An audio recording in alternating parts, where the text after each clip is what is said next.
الله فلا مضل له ومن يضلل فلا هادي له ونشهد أن لا إله إلا الله وحده لا شريك له ونشهد أن محمدا عبده ورسوله أما بعد فأعوذ بالله من الشيطان الرجيم بسم الله الرحمن الرحيم والطور وكتاب مسطور في رق منشور والبيت المعمور والسقف المرفوع والبحر المسجور إن عذاب ربك لواقع ما له من دافع يوم تمور السماء مورا وتسير الجبال سيرا فويل يومئذ للمكذبين الذين هم في خوض يلعبون يوم يدعون إلى نار جهنم دعا هذه النار التي كنتم بها تكذبون أفسحر هذا أم أنتم لا تبصرون اصلوها فاصبروا أو لا تصبروا سواء عليكم إنما تجزون ما كنتم تعملون إن المتقين في جنات ونعيم فاكهين بما آتاهم ربهم ووقاهم ربهم عذاب الجحيم আমি তাওয়াত করছি আমার আশা বছর আমি ওনার জন্য অপেক্ষা করতেছিলাম গলা পর্যন্ত না তো 30 মিনিট আর কি ইনশাআল্লাহ বিরক্তি দেওয়া হবে কষ্ট হয়েছে হ্যাঁ দাঁড়াই বাবা না বসো না সমস্যা বুঝতে হবে যেটা তোমার কম্পিউটার এখন বসো আলহামদুলিল্লাহ আমি আসলে একটা লৌকিকতা করে বসছি এখানে বুঝছেন মানে বুঝতে দিনে যে উনি যে কমিটমেন্ট ভঙ্গ করতে হচ্ছে এখানে যা কমিটমেন্ট ভঙ্গ করে আলহামদুলিল্লাহ আমাদের ভাই আলহামদুলিল্লাহ জাযাকাল্লাহ খাইরান।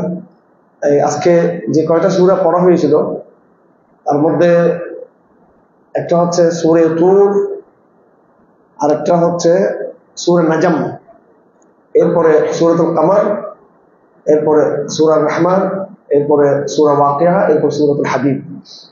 এর মধ্যে সিরিজ সবগুলো সূরা আল হাদীদ ছাড়া সবগুলো সূরা হচ্ছে মাক্কি সূরা। তো মাক্কি সূরা আর মাদানী সূরার মধ্যে একটা চরিত্রগত পার্থক্য হলো মাক্কি সূরাগুলো সেন্টেন্স বাক্যগুলো আক্ষরিক তার যে উপস্থাপনা এটা সাহিত্যের ছোঁয়া বেশি, এখানে বাহ্যিক সৌন্দর্য, বাক্যের ছন্দ, বিভিন্ন শব্দ, বিভিন্ন ওয়ার্ডের ব্যবহার, সাহিত্যপূর্ণ ওয়ার্ড। আর মাদানী সূরাগুলোর মধ্যে তাত্ত্বিকতা বেশি, সেখানে বিভিন্ন কন্টেন্ট, বিভিন্ন বক্তব্য, জীবন ব্যবস্থা ইত্যাদি মেরুকরণ গুলো বেশি, তাত্ত্বিক আলাপগুলো। তো মাক্কি সূরার মধ্যে ইমানিয়াতের জোরটা অনেক বেশি, যেখানে একবার ডাইরেক্ট সরাসরি আল্লাহ সুবহানাহু ওয়া তাআলার কুদরত এবং নিশান কথাগুলো এখানে আসে। তো সূরা তুর বেশি তো আলাপ সেখানে নেই, সূরা নাজম নিয়ে বেশি আলাপ হবে আর কি। সূরা নাজমটা যদিও মাক্কি সূরা, কিন্তু সূরা নাজম এটা গুরুত্বপূর্ণ একটা বিষয়বস্তুর সাথে সম্পৃক্ত, সেটা হলো ওয়াহির সাথে সম্পর্ক, ওয়াহি আল ওয়াহি এবং জিবরিলের সাথে রাসূলের সাক্ষাৎ। এই জন্য এই তুলনামূলকভাবে এই যতগুলো সূরা এখানে আছে তার মধ্যে সূরা নাজমটা গুরুত্বপূর্ণ আমাদের শেখার জন্য, যেহেতু ওয়াহি হচ্ছে আমাদের জন্য মানদণ্ড, মাপকাঠি ওয়াহি। আর সেই ওয়াহির একেবারে এই একদম সুস্পষ্ট তার পক্ষে, ওয়াহির পক্ষে যে বয়ান আমার আল্লাহ কসম খেয়ে যেটা বলছেন সেটা সূরা নাজমের মধ্যে। আর টুকটাক সূরা তুরের মধ্যে কিছু কথা আছে, ইনশাআল্লাহ এগুলো ভাই আমরা আলোচনা করবেন। জাযাকুমুল্লাহ খাইরান। ইনশাআল্লাহ অল্প সময় আলোচনা শেষ হবে, দুইটাতে একটু বসি। রমজান মাস কোরআনের মাস, ঠিক আছে? আমরা বলতেছিলাম যে আপনারা আগামী মাসে এসে বয়ান শুনবেন, এতেকাফ থাকবেন না। আমাদের চাওয়া হলো এই রমজান মাসে আপনারা এখান থেকে আইবাদত তাকওয়া অর্জন করে আগামীতে রমজান মাসে নিজের এলাকায় এতেকাফ থাকবেন, নিজেরা দারাজ দেবেন ইনশাআল্লাহ। প্রত্যেকের কাছে অনুরোধ থাকবে, দারাজ দিবেন আপনারা। সাহাবায়ে কেরাম এরকম যতটুকু শিখতো অতটুকু কি করতো, মানুষকে শিখাইত। আপনারা ইনশাআল্লাহ সবাই দারাজ দিতে পারবেন, যে কোনো আওয়াম হোক, ইউনিভার্সিটির ছাত্র হোক, শিক্ষক হোক, ব্যবসায়ী হোক, উনিও দারাজ দিতে পারবে। তবে আলেমদের তত্ত্বাবধানে থাকবেন, যোগাযোগ থাকবে। সবার নাম্বার নিয়ে যাবেন। এখানে যারা আছেন, মৌলানা মুজিব সাহেব আছেন, কামরুল সাহেব আছেন, এই যে আরো যারা আছেন, আম্মাস উস্তাদ তো আছেই, আমাদের সবার সাথে যোগাযোগ রাখবেন ইনশাআল্লাহ। প্রত্যেকে নিজের এলাকায় ইনশাআল্লাহ করার দ্বারা চালু করবেন, শুধু রমজান না, বছর ব্যাপী ইনশাআল্লাহ। কারণ অনেকে বলবে যে তোমরা আমার মানুষ, তোমরা আবার কি কিসের আবার তালিম দিচ্ছ? কোরআন এলম আছে না তোমাদের? কোরআন তাফসীর করতে হতো 14 বার 20 বার কি লাগবে, এলম লাগবে। তো ইনশাল্লাহ এই বাল্লিগু আন্নী ওয়ালাউ আয়া, রাসূলুল্লাহ বলেছেন তোমরা যে যতটুকু শিখছো কি করো, পৌঁছে দাও। এই জন্য আমরা চাচ্ছি এই ইতিকাফটা শুধু একেবারে ইবাদতের প্র্যাকটিস না হয়ে এটা যেন একটা দাওয়াতের কি হয়, প্র্যাকটিস হয়। ইনশাআল্লাহ পারবো তো সবাই? কোরআন শিখাতে পারবো তো মানুষকে ইনশাআল্লাহ? সাহাবায়ে কেরামের এটি বৈশিষ্ট্য, কোরআন শিখিয়ে তারা মানুষকে, কোরআন পড়াইতো, কোরআনের ভাবার্থ তুলে ধরতো। এটা আমি তো আসলে এখানে বসে যাবো। বিরক্ত হচ্ছেন দেখুন আপনারা? এখন আসলে আপনাদেরকে ছাড়লে আপনারা ঘুমাবেন না, 12টা পর্যন্ত কি গল্প করবো সে জানে, 1টা পর্যন্ত বাচ্চা এখানে বসে বসে বসে ঠিক আছে। তারপরও 40 মিনিট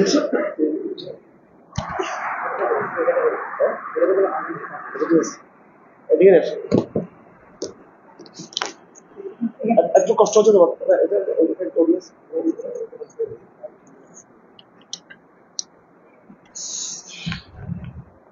আমি একটু অপারেশন চালাই।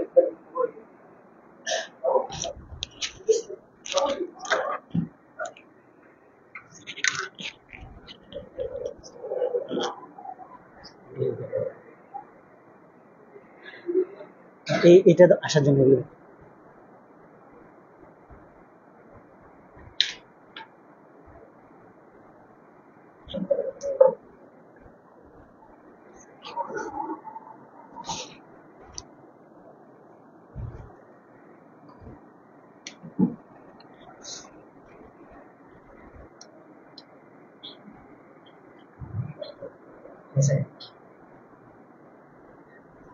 আসসালামু আলাইকুম ওয়া রাহমাতুল্লাহি ওয়া বারাকাতুহু। দেরি হয়ে গেছে জন্য আপনাদের কাছে ক্ষমা প্রার্থী, তাড়াহুড়ো করে আস্তে আস্তে দেরি হয়ে গেল। আলহামদুলিল্লাহি রাব্বিল আলামিন ওয়াল আকিবাতু লিল মুত্তাকিন ওয়াস সালাতু ওয়াস সালামু আলা আশরাফিল আমবিয়াই ওয়াল মুরসালিন মুহাম্মাদিন ওয়া আলা আলিহি ওয়া আসহাবিহি আজমাইন। আউযু বিল্লাহি মিনাশ শাইতানির রাজীম। বিসমিল্লাহির রাহমানির রাহিম। والطور وكتاب مسطور في رق منشور والبيت المعمور والسقف المرفوع والبحر المسجور إن عذاب ربك لواقع ما له من دافع يوم تمور السماء مورا وتسير الجبال سيرا فويل يومئذ للمكذبين الذين هم في خوض يلعبون يوم يدعون إلى نار جهنم دعا هذه النار التي كنتم بها تكذبون صدق الله العظيم। আলহামদুলিল্লাহ, আল্লাহ তাআলার দরবারে লাখো কোটি শুকরিয়া। আল্লাহ সুবহানাহু ওয়া তাআলা আমাদেরকে রমজানের শেষ দশকে, কদরের দিন তালাশের সময়গুলোতে আল্লাহ তাআলার ঘর মসজিদে বসে আল্লাহ তাআলার কিতাব কোরআনুল কারীম তিলাওয়াত করা, শোনা এবং কোরআনুল কারীম বোঝার মতো সুযোগ তৌফিক আমাদেরকে দান করেছেন। এজন্য আমরা শুকরিয়া দেখি আলহামদুলিল্লাহ। আজকে আমাদের তাফসীর তিলাওয়াত হয়েছে 27 পারা। 27 পারার প্রথম দিকের সূরায় আছে সূরাতুন নাজম, সূরায়ে তুর এবং সূরাতুন নাজম। তো ভূমিকায় না গিয়ে আমি সরাসরি সূরার আলোচনায় ঢুকি। কোরআন হচ্ছে ইয়াকিনিয়াতের কিতাব।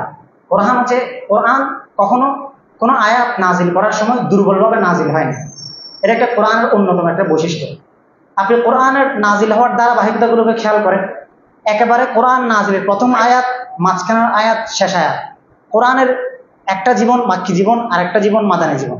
কিন্তু মাক্কি জীবনের মধ্যে দুর্বলতা ছিল, মাক্কি জীবনের মধ্যে গোপনে ইসলাম ছিল, মাক্কি জীবনের মধ্যে মুসলমানদের সংখ্যা কম ছিল। তারপরেও কিন্তু এই মাক্কি জীবনের মধ্যে কোরআন দুর্বলভাবে নাজিল হয়নি। দুর্বলভাবে বলতে কেমন? যখন আমাদের কোনো বিষয় স্থির কি থাকে না, কোনো ভরসা থাকে না, আশা থাকে না, তখন আমরা কারোর সাথে যখন কোনো কথা বলি তখন বক্তার কথার মধ্যেও দুর্বলতা থাকে, শ্রোতার শোনার মধ্যেও দুর্বলতা থাকে, এবং শ্রোতাও সেটাকে সেভাবে সিরিয়াসলি নেয় না, বক্তা যেভাবে সিরিয়াসলি বলে না। যেমন আজকে যদি আমরা এখান থেকে দাঁড়িয়ে দেই যে আগামী 1 বছরের মধ্যে আমরা আমেরিকা বিজয় করব, তো এই কথাটা যখন আমি বলবো, আমি নিজেও এটার ব্যাপারে কনফিডেন্ট না, সিরিয়াস না, শুধু আমি আমার ইয়াকিনের জায়গা থেকে বলতে পারি এতটুকু। ঠিক তেমনিভাবে শ্রোতারাও যদিও বা শুনবে, যেহেতু একজন মানুষ বলতেছে কথাটা, সেই হিসেবে শুনবে, কিন্তু শ্রোতার মনের মধ্যে ওইটার বিশ্বাসটা দৃঢ়ভাবে জন্মাবে না। কিন্তু কোরআন হচ্ছে এমন কিতাব, কোরআন মুসলমানদেরকে শাম বিজয়ের, সিরিয়া বিজয়ের, দুনিয়া বিজয়ের সুসংবাদ দিচ্ছে। ঠিক সেই সময় যে সময় মুসলমানদেরকে বুকের উপরে পাথর রেখে মরুভূমির মধ্যে শুয়ে রাখা হতো, কোরআন সে সময় বলতেছে, যখন কাফের এসে বলতেছে সূরা তুরের যে শেষে আছে, যে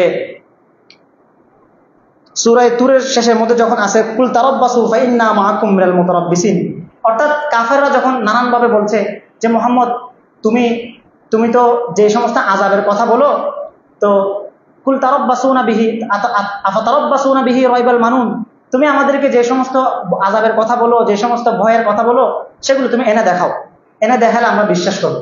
আল্লাহ তাআলা সে সময়ে বলছেন না যে আমি আনতে পারবো বা তোমাদেরকে পরবর্তীতে এনে দেখাবো, এরকম না, বরং আল্লাহ তাআলা মুহাম্মদ সাল্লাল্লাহু আলাইহি সাল্লামকে চ্যালেঞ্জ দেওয়াচ্ছেন যে কুল তারাব্বাসু ফাইন্না মাআকুম মিনাল মুতারাব্বিসিন, তোমরা আযাব চাচ্ছ, অপেক্ষা করো, তোমাদেরকে এনে আমি দেখাবো আযাব।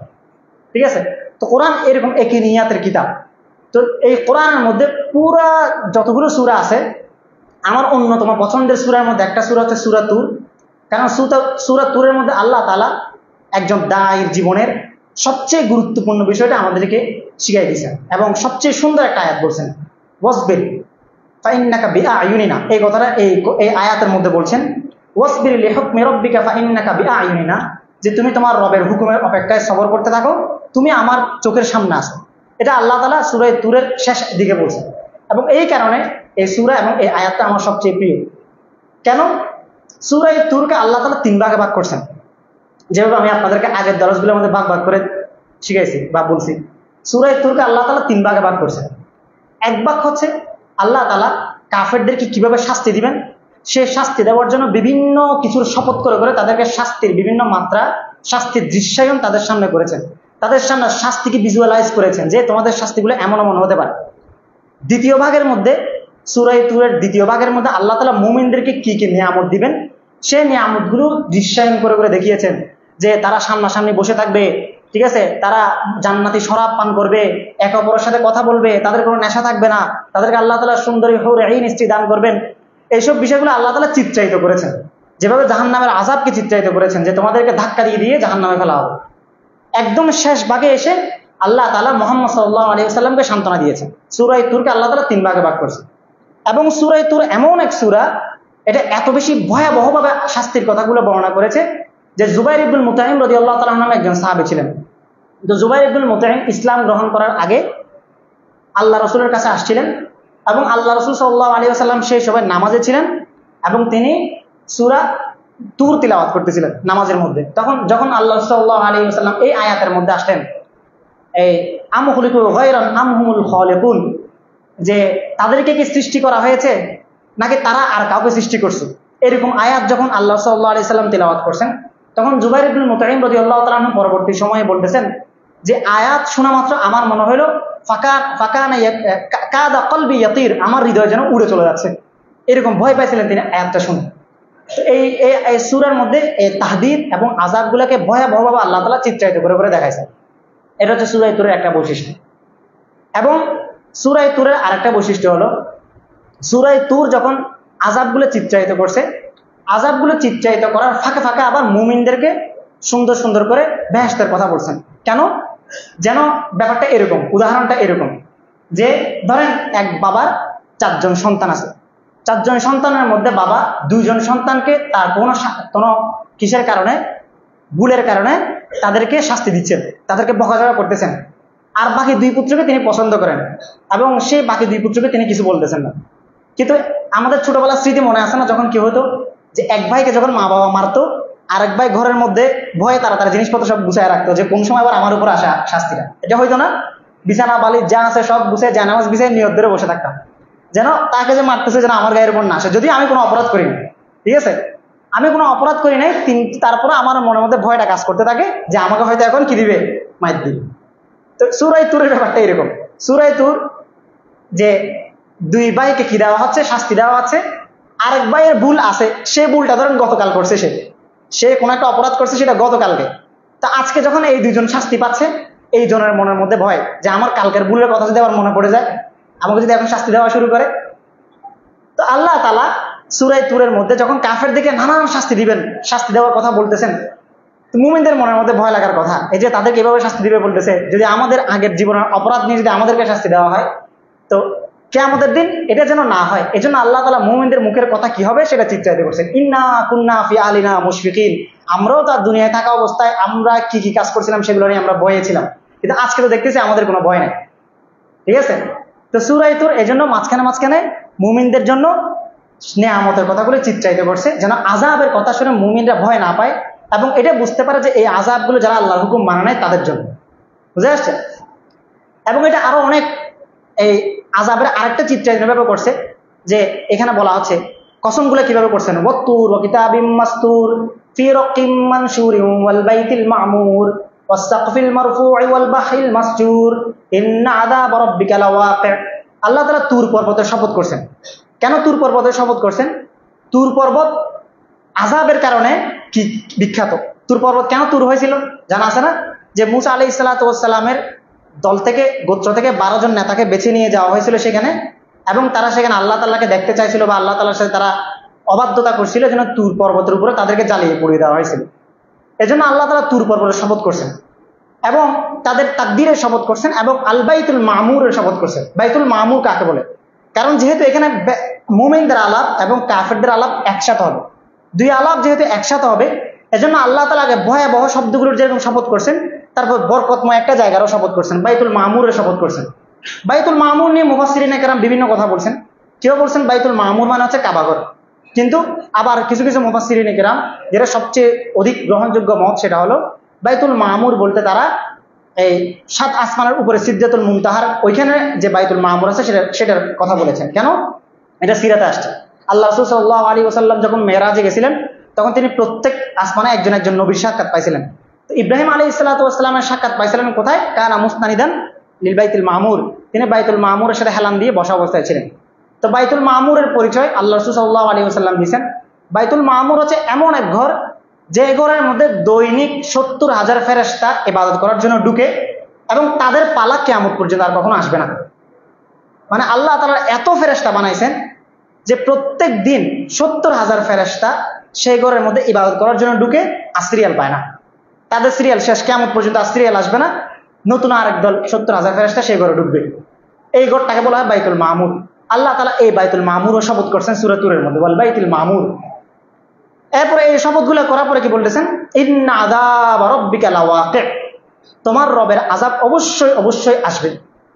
আল্লাহ তাআলা অন্য অন্য জায়গাগুলোর মধ্যে যেখানে আযাবের কথা বলছেন, সেখানে আল্লাহ তাআলা মানে মাজির সিগা অর্থাৎ অতীতকালের ভার্ব, অতীতকালে ক্রিয়া ব্যবহার করছেন, পাস্ট টেন্স ব্যবহার করছেন। আতা আমরুল্লাহি ফালা তাস্তাজিলু, সূরা নাহলের মধ্যে বলছেন যে আল্লাহ তাআলা আযাব এসে গেছে, তোমরা তাড়াহুড়ো করো না। এসে গেছে বলতে কি এসে তো যায় না। আমরা বলি না যে এই যে আমি এখন একটু আসার আগে শাইখ যখন ফোন দিচ্ছিল, এই যে এসে গেছে এসে গেছে, আসলে আসিনি, কাছাকাছি ছিলাম। তো আল্লাহ তাআলা আযাবকে এসে গেছে বলে সেটা বুঝাইছেন। কিন্তু এই সূরা তুরের মধ্যে ইন্না আযাব রাব্বিকা লাওয়াকি' বলছেন যে তোমার রবের আযাব অবশ্যই অবশ্যই আসবে। এটা দিয়ে কি বুঝাইছেন? এটা দিয়ে আল্লাহ তাআলা আযাবের ব্যাপারে কাফেরদেরকে এত তীব্রভাবে হুঁশিয়ার করছেন যেন তাদেরকে জোর করে হলেও ঈমানের দিকে আনা যায়, যেন তারা জোর করে হলে ঈমানের দিকে আসে। কিন্তু যারা সেই ঈমানের কথাটা শুনতেছে না, ঈমানের দাবিটা আমলে নিচ্ছে না, তাদের ব্যাপারে বলছেন আল্লাযীনা হুম ফি খাউদিন ইয়ালআবুন, তারা তাদের খেলতামাশার মধ্যে কি হয়ে আছে? ব্যস্ত হয়ে আছে। এটা দেখেন কিরকম খেলতামাশার ব্যস্ততাটা কিরকম। উমাইয়া ইবনে খালাফের নাম আমরা সবাই শুনছি না? যাকে কে হত্যা করছিলেন? কুইজ, তাকে কে হত্যা করছিলেন? উমাইয়া ইবনে খালাফকে। কোন যুদ্ধে নিহত হয় উমাইয়া ইবনে খালাফ?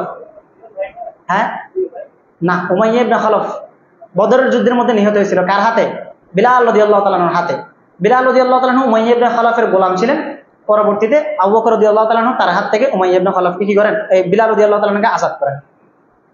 তো সাআদ ইবনে মুআজ রাদিয়াল্লাহু তাআলা আনহু যখন ঈমান আনয়ন করে তিনি কাবার মধ্যে আসছিলেন, তখন তিনি কাবাঘর তাওয়াফ করতেছিলেন। তখন আবু জাহেল তাকে দেখে বলল যে তুমি আমাদের কাবাঘরে এসে তাওয়াফ করতেছো, অথচ তোমরা মুহাম্মদকে আশ্রয় দিছো। কারণ সাআদ ইবনে মুআজ ছিলেন আউস গোত্রের প্রধান এবং আল্লাহ রাসূলের সাথে তারা বায়াত আকাবায় শপথ করে বায়াত দিয়ে আল্লাহ রাসূলের কোথায় নিয়ে গেছিলেন? মদিনায় নিয়ে গেছিলেন যে আমরা আপনার উপরে কোনো টাচ হইতে দিব না, আপনার উপরে কোনো আঘাত আমরা আসতে দিব না। তো তাই আবু জাহেল সেটা টিটকারি করে বলতেছিল যে উমাইয়া ইবনে খালাফকে বলতেছিল। উমাইয়া ইবনে খালাফের সাথে আবার সাআদ ইবনে মুআজের তখনও বন্ধুত্ব ছিল। তো তখন আবু জাহেল উমাইয়া ইবনে খালাফকে বলতেছিল যে দেখো তোমার বন্ধু এসে কাবাঘর তাওয়াফ করতেছে, অথচ সে তো আমাদের শত্রু মুহাম্মদকে আশ্রয় দিচ্ছে। তখন সাআদ ইবনে মুআজ উমাইয়া ইবনে খালাফের দিকে ফিরে বললেন যে আল্লাহ রাসূল সাল্লাল্লাহু আলাইহি সাল্লাম আমাকে বলছেন যে তোমাকে হত্যা করা হবে, তুমি মারা যাবে। তো পরবর্তীতে যখন বদর যুদ্ধের সময় আসলো, তখন উমাইয়া ইবনে খালফ যুদ্ধের জন্য তৈরি হয়েছে, বের হবে। তো সেই সময় তার স্ত্রী তাকে এসে বলল, তোমার কি মনে পড়ে যে তোমাকে মেরে ফেলার ব্যাপারে হুঁশিয়ারি দিয়ে যাওয়া হয়েছে?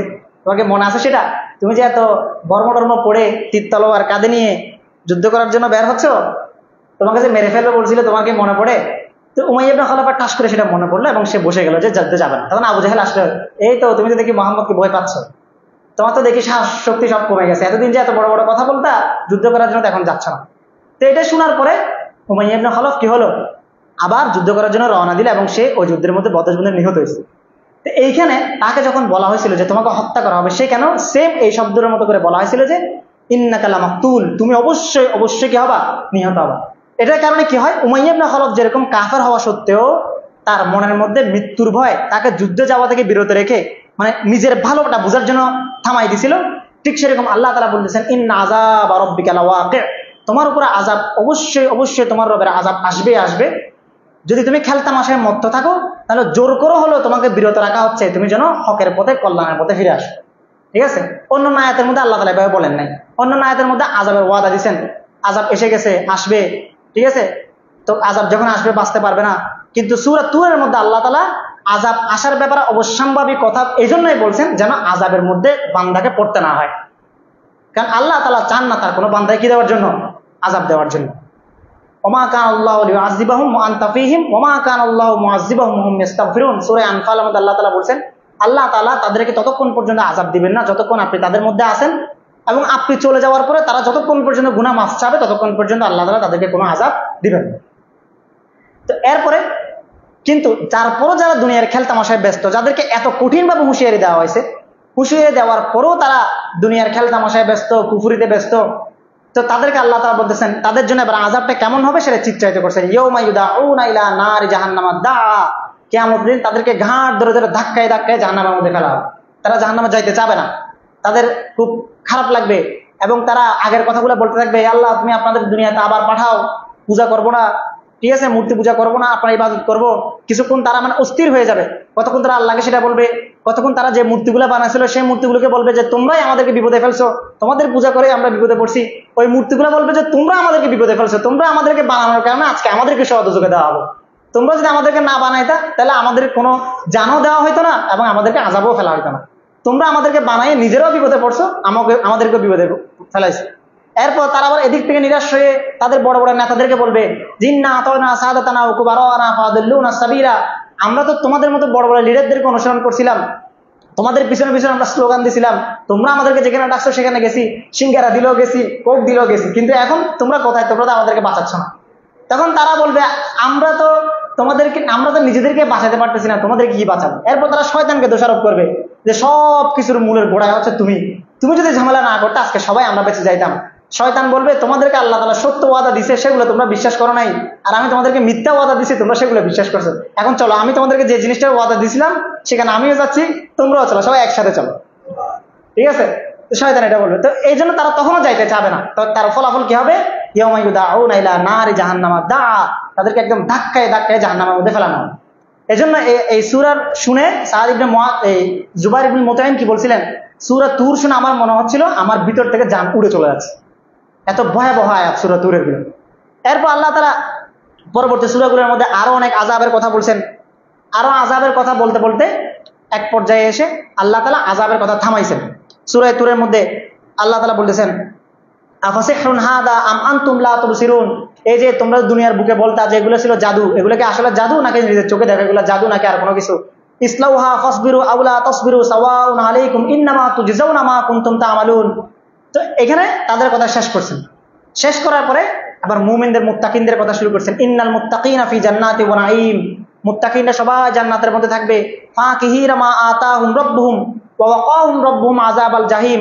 এতক্ষণ যে আযাবের কথা বর্ণনা হয়েছে, মুমিনদের মনের মধ্যে হয়তো কথা আসতে পারে যে আমাদের তো নিয়ামত দেওয়ার কথা বলতেছে, এই নিয়ামত কি আবার আমাদেরকে একটু শাস্তি দিয়ে দিবে কিনা, যেহেতু আমরাও তো কিছু গুনাহ করছিলাম, আমাদের আগের জীবনেও তো কিছু গুনাহ ছিল, এখন যদি আমাদেরকে আবার আরেকটু শাস্তি দিয়ে যদি আমাদেরকে দেয়।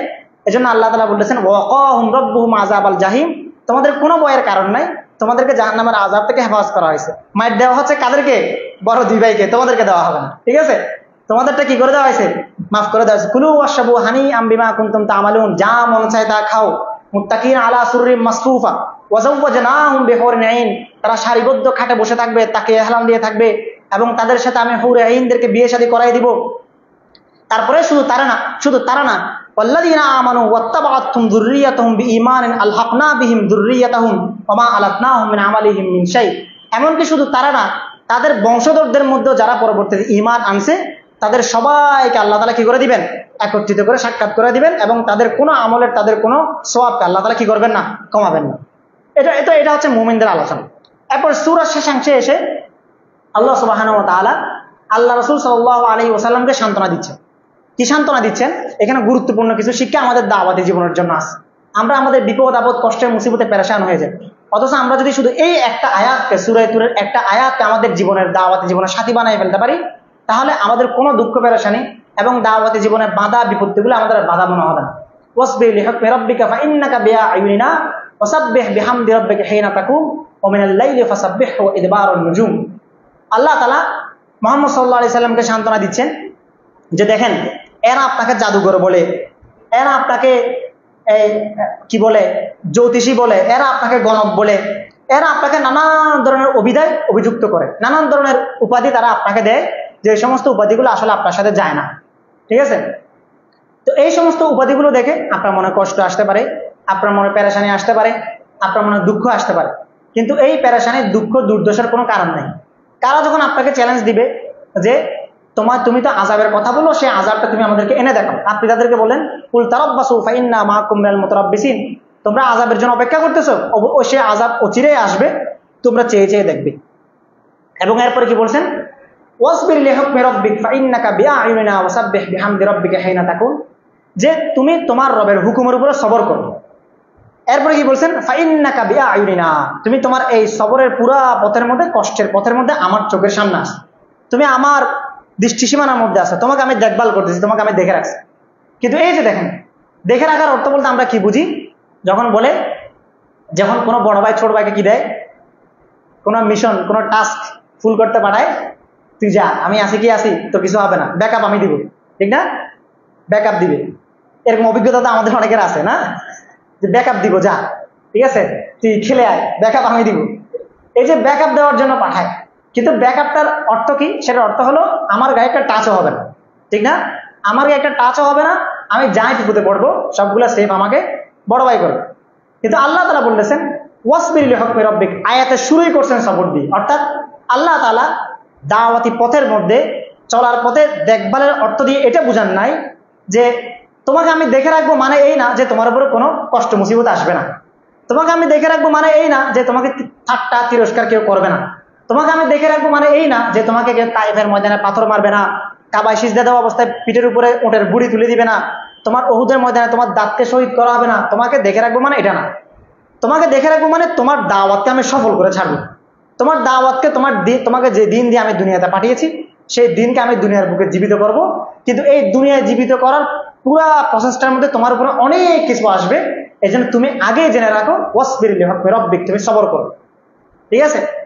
অর্থাৎ আমার দাওয়াতি জীবনটা কি হবে না? মসৃণ হবে না, কাটামুক্ত হবে না, কষ্টমুক্ত হবে না। আমাকে সব কষ্ট, বিপদ আপদ, মুসিবত সহ্য করতে হবে এবং সেটার উপর সবর করতে হবে। আল্লাহ তাআলা আমার জিম্মাদারি নিছেন, মানে আমার দাওয়াতি জীবনকে তিনি সফলতা দেওয়ার ব্যাপারে কি নিছেন? জিম্মাদারি নিছেন, ঠিক আছে? এবং এই সফলতা আল্লাহ তাআলার হাতে, আল্লাহ তাআলা এটাকে আল্লাহ তাআলার সিস্টেমে সফল করবেন। আমি আগেও আরেকটা সূরার মধ্যে বলেছিলাম যে আল্লাহ তাআলার নিজাম, আল্লাহ তাআলার সুন্নত গুলো আমাদের চিন্তার বাইরে। আমরা যেভাবে চিন্তা করি আল্লাহ তাআলার সুন্নত সেভাবে হয় না। আমরা চিন্তা করি কি, মুসা আলাইহিস সালাতু ওয়াস সালামকে কি করা হয়েছে?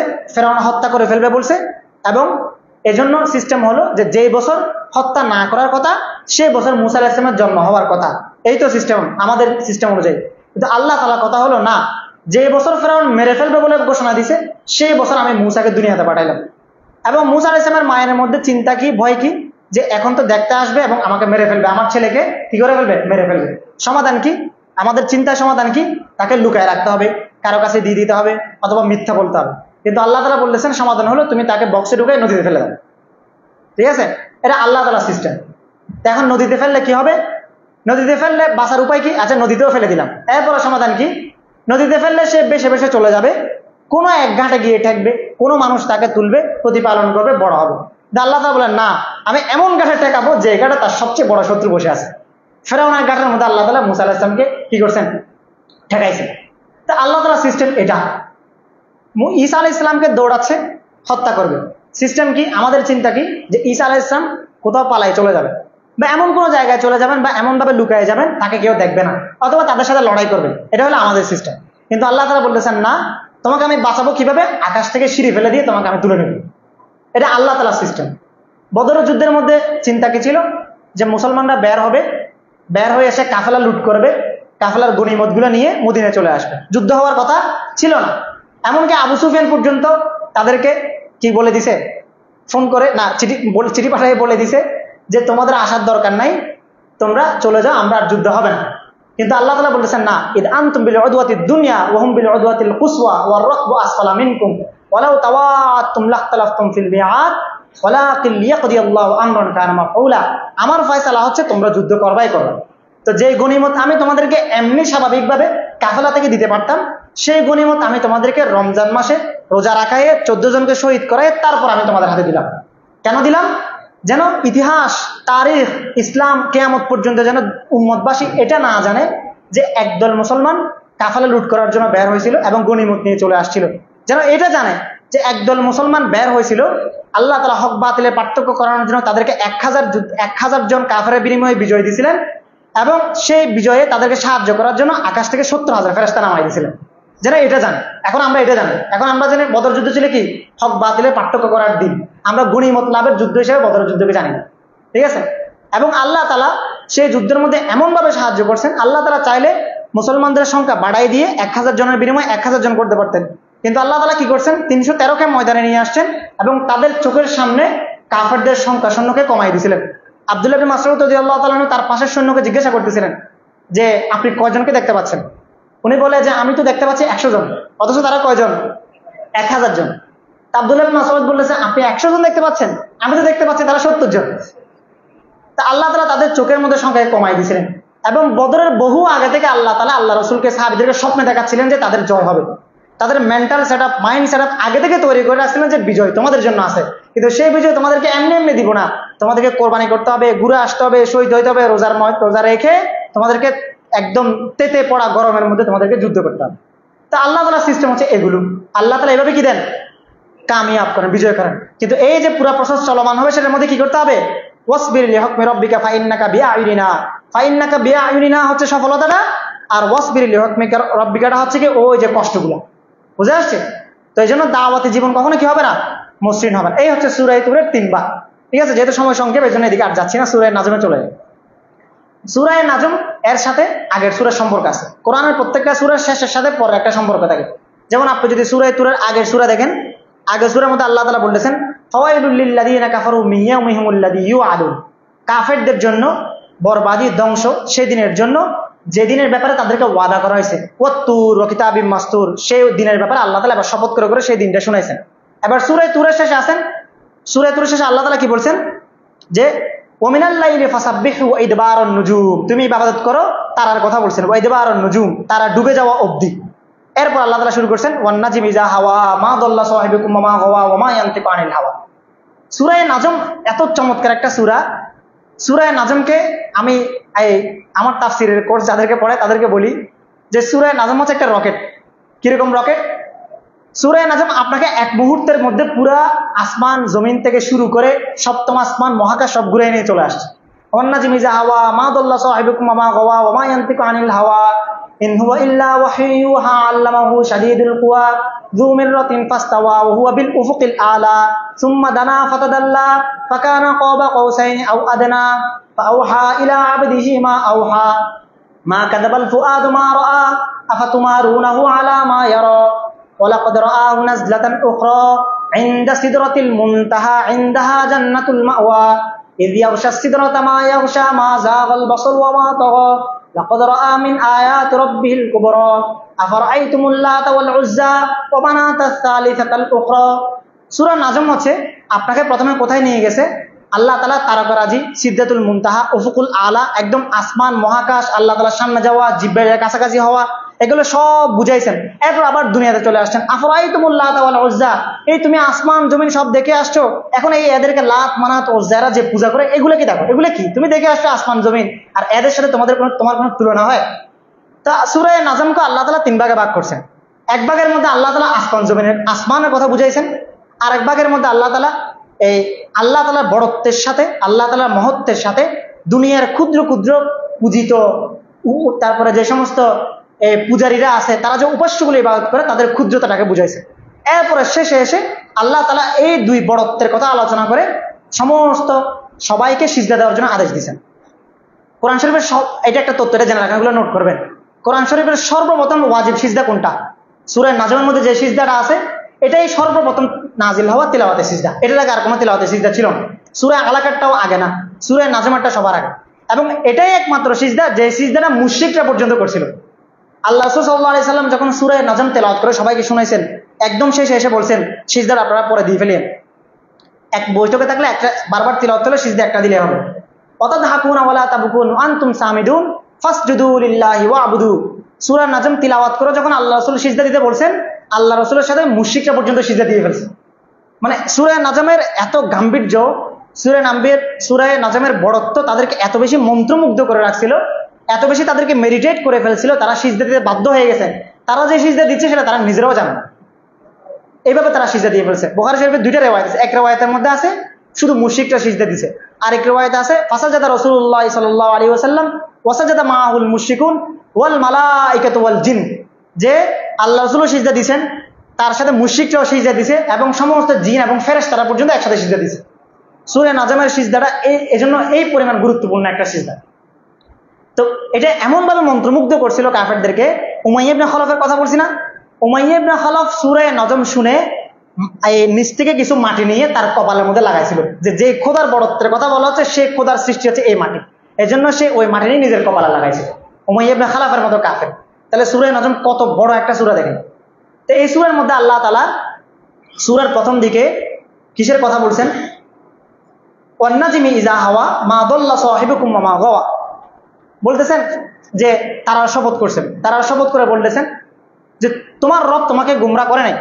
সবাই তোমাকে বলছে যে কি হয়ে গেছে, তোমাদের যে সঙ্গী মানে মোহাম্মদের ব্যাপারে সবাই বলতেছে কি উনি গুমরা হয়ে গেছে, পিতৃপুরুষের ধর্ম ত্যাগ করছে, কিন্তু আসলে তিনি গুমরা হন নাই, ওমা গাওয়া, এবং তিনি বিপদেও যান নাই।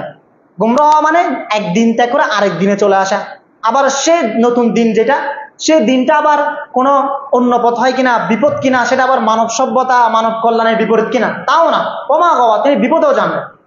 এবং এটার সবচেয়ে বড় দলিল কি, ওমা ইয়ানতিকু আনিল হাওয়া, তিনি যা বলেন সেগুলো নিজের মন থেকে খায়সাত থেকে বলেন না, তাকে আল্লাহ তাআলা যা বলেন তিনি সেটাই বলেন।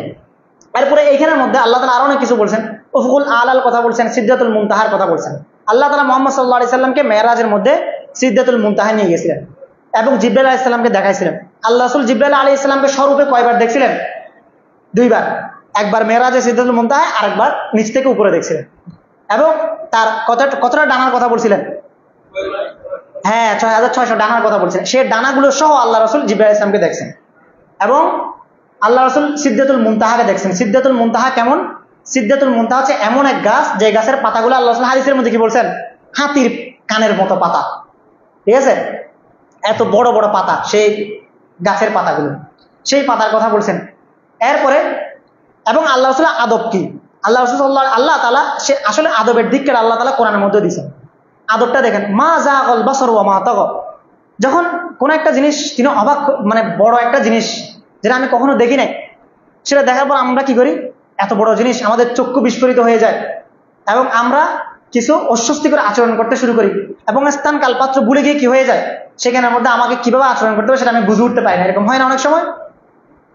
আপনি ধরেন এমন কোনো কিছু পেয়ে গেছেন যেটা আপনি পাওয়ার কথা না, তারপর একটা লাফ দিয়ে উঠলেন, অথচ আপনি একটা মসজিদের মধ্যে বসে আছেন, এটা হয়। আল্লাহ তাআলা বলছেন মা যাগাল বাসার, তার চোখ এরকম বিস্ফোরিত হয় না। ওমা তগ মানে কি, আল্লাহ রাসূল তার চোখ যেটাতে দেখার কথা সেখান থেকে সরানো নাই। মানে আমরা কি করি, কোন একটা জায়গায় দেখলে, ধরেন আমাকে কোন একটা জিনিস দেখতে বলা হয়েছে, কোন একটা নির্দিষ্ট জিনিসের দিকে ফোকাস করতে বলা হয়েছে, তা আশেপাশে যদি অন্য অনেক কিছুই তো থাকবে, সেখানে তো চুপ যাওয়ার কথা, আমরা দেখবো, তাকাবো। কিন্তু আল্লাহ তাআলা বলতেছেন মা যাগাল বাসার ওয়া মা তাগা, তিনি তার চক্ষু যেখানে দেখতে বলা হয়েছে সেখান থেকে তিনি সরান নাই। শুধু যেটা দেখতে বলা হয়েছে ওইটাই দেখছেন আল্লাহ রসুল, যেটা আদেশ করা হয়েছে ওমা তাক, তার নিজের চোখকে তিনি কি করেন নাই, সরান। লাকদ রাআ মিন আয়াতি রাব্বিহিল কুবরা, এই যে চোখ না সরে তা যিনি দেখছেন, এগুলো আল্লাহ তাআলা বড় বড় নিদর্শনগুলো তিনি আল্লাহ তাআলা আল্লাহ রাসূলকে দেখাইছেন।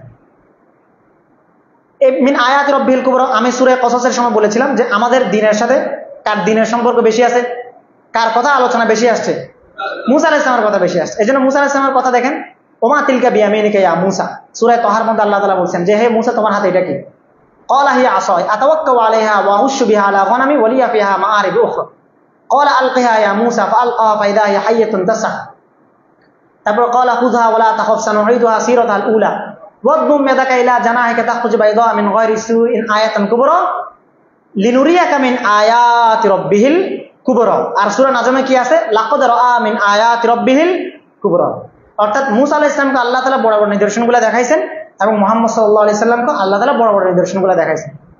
তো এগুলো সব দেখানোর পরে লাকদ রাআ মিন আয়াতি রাব্বিহিল কুবরা বলেছেন, বলার পরে বলেছে আফরাআইতুমুল লাতা ওয়াল উজ্জা ওয়া মানাতা সালিসাতাল উখরা আলাকুমুয যাকারু ওয়া লাহুল উনসা তিলকা ইদান কিসমাতুন দিজা ইন হিয়া ইল্লা আসমাউন সাম্মাইতুমুহা, যে তুমি তো তোমার রবের বড় বড় নিদর্শন দেখে আসছো, সিদরাতুল মুনতাহা দেখে আসছো, বড় বড় খাতির কানের মতো পাতা দেখে আসছো, জিব্রাইলকে তার স্বরূপে দেখে আসছো, ইব্রাহিমকে দেখে আসছো, মুসাকে দেখে আসছো, ইউসুফকে দেখে আসছো, ঈসাকে দেখে আসছো, ইদ্রিসকে দেখে আসছো, জান্নাত জাহান্নামের ফেরেশতাদেরকে দেখে আসছো, কারা কোন আযাবের মধ্যে পড়বে সেই সব দেখে আসছো। এরপর তুমি দুনিয়াতে এসে দেখো যে এরা কিসের পূজা করতেছে, এগুলা আফরাআইতুমুল লাতা ওয়াল উজ্জা ওয়া মানাতা সালিসাতাল উখরা, এরা আবার এদের মধ্যে একটা নারী বানাইছে আর একটা পুরুষ বানাইছে, এগুলো তো কিছু নাম তারা দিছে মাত্র, সুতরাং তুমি এগুলো নিয়ে চিন্তিত হয়েও না, তোমাকে আল্লাহ তাআলা যা দেখাইছেন সেগুলোর সাথে এগুলো কিছুই না তুলনার মধ্যে। ঠিক আছে, এরপরে বললেছেন ইল্লা ইয়াত্তাবিউনা ইল্লা যান্না ওয়া মা তাহওয়াল আনফুস ওয়া লাকাদ জাআহুম মির রাব্বিহিমুল হুদা, এই যে তুমি যে দুনিয়ার বুকে তাদের সামনে তাদেরকে যে জিনিসগুলো পূজা করতে দেখতেছো, তাদেরকে যে জিনিসগুলো ইবাদত করতে দেখতেছো, এগুলো তাদের মাত্র কিছু কল্পনা, তাদের কিছু ধারণা, এই ধারণার বাইরে যাওয়ার কোনো সুযোগ তার নাই। এরপর আল্লাহ তাআলা বলেছেন ওয়াকাম মিন মালাকিন ফিস সামাওয়াত, এগুলো বলে আল্লাহ তাআলা তার সমস্ত কুদরতের কথাগুলো আরো বিস্তারিত ধারাবাহিকভাবে বর্ণনা করছেন। বর্ণনা করার পরে যে রবের কথা বর্ণনা করা হচ্ছে, এখন প্রশ্ন আসতে পারে এতক্ষণ তো আসমান জমিনের রবের বর্ণনার কথা বলা হয়েছে, এটা সাথে আমাদের কি সম্পর্ক? আল্লাহ তাআলা এরপর বলেছেন আল্লাযীনা ইয়াজতানিবুনা কাবাইরাল ইসমি ওয়াল ফাওয়াহিশা ইল্লা লামাম ইন্না রাব্বাকা ওয়াসিউল মাগফিরাহ হুয়া আ'লামু বিকুম ইদ আনশাআকুম ওয়া ইদ আনতুম আজিন্নাতুন ফি বুতুনি উম্মাহাতিকুম, যে আল্লাহ তাআলা ওই সত্তা, যে সত্তা শুধু আসমান জমিনের স্রষ্টা না, যে সত্তা তোমাদেরকে তোমার মায়ের পেটের মধ্যে সৃষ্টি করছেন যখন তোমরা কিছুই জানতা না, ঠিক আছে, সেই রব তোমাদের সৃষ্টি করছেন। এরপর আল্লাহ তাআলা শেষ দিকে চলে আসছেন, শেষ দিকে এসে আবার নিজের বড়ত্বের পরিচয় দিচ্ছেন, ওয়ান্নাহু হুয়া আযহাকা ওয়া আবকা, এরপর বলেছেন ওয়ান্না সা'য়াহু সাওফা ইউরা সুম্মা ইজজাহুল জাযাআল আওফা ওয়া আন্না ইলা রাব্বিকাল মুনতাহা ওয়া আন্নাহু হুয়া আযহাকা ওয়া আবকা।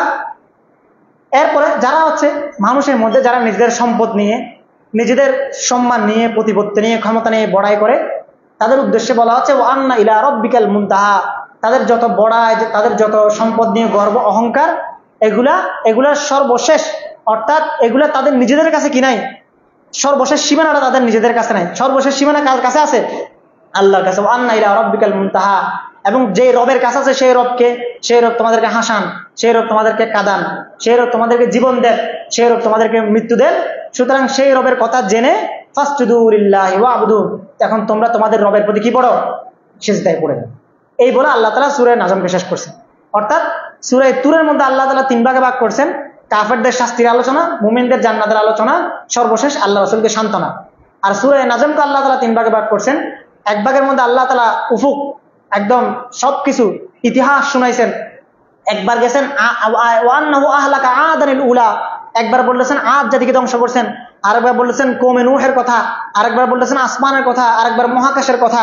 এরকম বিভিন্ন বিষয় আল্লাহ তাআলা আল্লাহ রাসূলকে এক সূরার মধ্যে ছোট ছোট আয়াত দিয়ে পুরো দুনিয়া, বিশ্ব ব্রহ্মাণ্ড সফর করে নিয়ে আসছেন। ঠিক আছে, তো সূরা নাজম পড়া মানে হলো আপনি সূরা নাজম পড়ে পুরো বিশ্ব ব্রহ্মাণ্ডে সফর করতেছেন। ঠিক আছে, এক দুনিয়া থেকে এক দুনিয়ায়, এক জগৎ থেকে আরেক জগতে, ঠিক আছে, এক স্তর থেকে আরেক স্তরে, কতক্ষণ আকাশে কতক্ষণ জমিন, এভাবে কি করতেছেন? আপনি সফর করতেছেন। এরপরে আবার আপনি যখন আবার দুনিয়ার বুকে আসতেছেন, তখন দুনিয়ার মধ্যে দুনিয়াবাসী কি কি ফিতনা করে, দুনিয়াবাসী কি কি মূর্তি পূজা করে, দুনিয়াবাসী কি সবের ইবাদত করে, সেই জিনিসগুলো আবার কি দেখাইছেন, সেইখানে দেখাচ্ছেন। এরপরে একেবারে শেষ পর্যায়ে এসে আল্লাহ তাআলা তার বন্দেগীর কারণে সবাইকে কি দিতে বলছেন, সিজদা দেওয়ার জন্য, সিজদায় পতিত হওয়ার জন্য বলছেন। এই বলে আল্লাহ তাআলা সূরা নাজমকে শেষ করছেন। তাহলে এই শিক্ষাগুলো থেকে আমরা কি বুঝতে পারি, সবচেয়ে বড় শিক্ষা যেটা, সেটা হচ্ছে দাওয়াতের পথ কখনো কি হয় না, মসৃণ হয় না। সফলতা আসবে, কিন্তু সেই সফলতার পথে আমাদেরকে সবর করতে হবে। এবং আল্লাহ তাআলা যে রব আমাদেরকে তার রুবুবিয়্যতের বড় বড় পরিচয় আমাদের সামনে উপস্থাপন করছেন, সেই সব রুবুবিয়্যতের তুলনায় কাফিরদের জাহালত এবং কাফিরদের ক্ষুদ্র ক্ষুদ্র চিন্তা এবং কাফিরদের ক্ষুদ্র ক্ষুদ্র পূজার এগুলো কিছুই না। যেন আমাদের দৃষ্টিশক্তিটা কি হয়, বড় হয়, উফুকে আলার দিকে যেন যায়, আমাদেরকে যেন ক্ষুদ্র ক্ষুদ্র বিষয়ে, ক্ষুদ্র ক্ষুদ্র তাদের পূজারি নিয়ে, উপাস্য নিয়ে চিন্তায় পেরেশানিতে না পড়তে হয়। এইগুলো আল্লাহ তাআলা আমাদেরকে দীক্ষা দিয়েছেন। তো সময় যেহেতু অনেক হয়ে গেছে, প্রায় 12টার কাছাকাছি, আজকে এতটুকুই। আল্লাহ তাআলা আমাদেরকে যা কিছু শুনেছি তার উপর আমাদেরকে আমল করার এবং কোরআনের সাথে লেগে থাকার তৌফিক আল্লাহ তাআলা আমাদেরকে দান করেন। ওয়া আখিরু দাওয়ানা আলহামদুলিল্লাহি রাব্বিল আলামিন।